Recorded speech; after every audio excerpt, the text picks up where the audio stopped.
Busted by the cops, outed online, and forced to pay to reclaim your anonymity. That is your worst nightmare come true. How mugshot websites are now making big bucks exposing those nabbed for even the smallest offenses.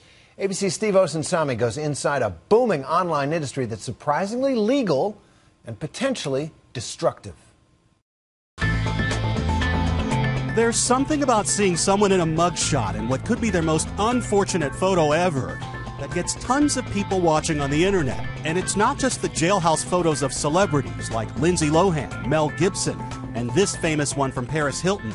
In the past 2 years, a new industry has been born with more than 60 new websites like who'sarrested.com and atlantamugshots.org. We all know it's wrong. Fundamentally, we know it's wrong.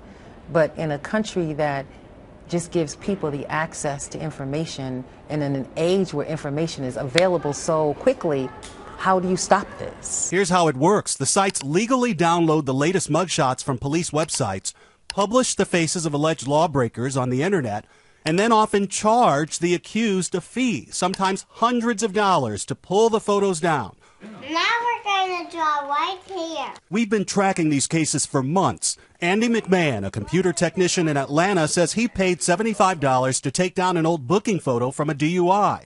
He says he hasn't had a drink in 5 years and now has a daughter and a child on the way.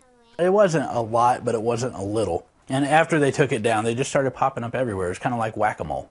You know, you hit one down and they just pop up other places. Sophia Andrade, a corporate account manager, told us she's innocent and says she's been fighting this for more than a year. It's like you can't move on with your life. I mean, everybody goes to Google now and to see who you are. I'm not a criminal. I'm not charged with anything. She says she feels like she's been violated twice. First by the husband who in divorce papers she claims repeatedly attacked her. There you are. Then by the mugshot industry, which legally published the booking photos from what she says was a false arrest after police were called to her home, later cleared from her record. Just to have that online is just a constant reminder of my nightmare. When she asked just one of these sites to keep her photo private, they said yes, but she'd have to pay $399, and she refused. She says while she was negotiating with one site, the picture kept showing up on others. You know, all they want is money to take the pictures down. It's not just that I take my photograph down on this site. It comes down on this site and it pops up somewhere else over and over and over again. So when does it stop?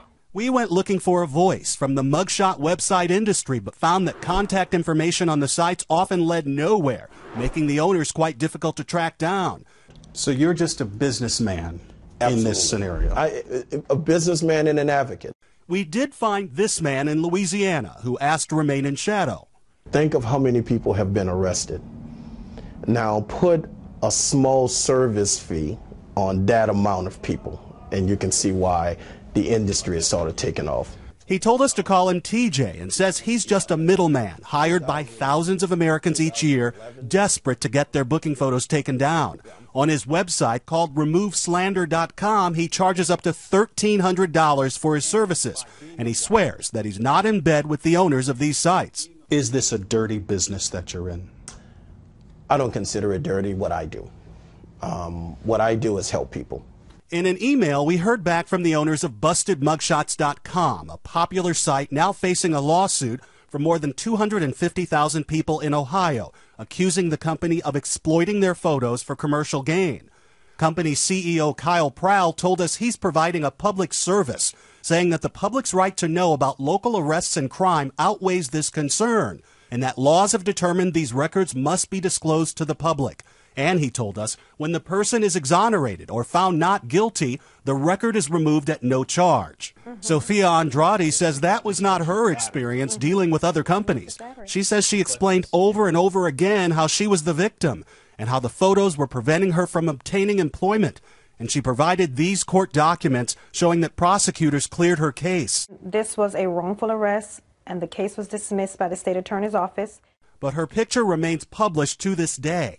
Our inside expert says the real problem is the law, saying the industry would go away if authorities stopped treating booking photos like trophies. The police can stop this overnight, and this is the part that no one is talking about. Why are we posting the mugshot of someone who simply missed traffic court? Why is there a need Mr. Sheriff, to post their photos. Georgia lawmaker Roger Bruce is one man trying to shut down the mugshot industry, pushing for a law that would make it a crime to publish a booking photo and then charge a fee to have it taken down, but only in Georgia. What we're trying to do, first of all, is to remove the incentive for putting it out there.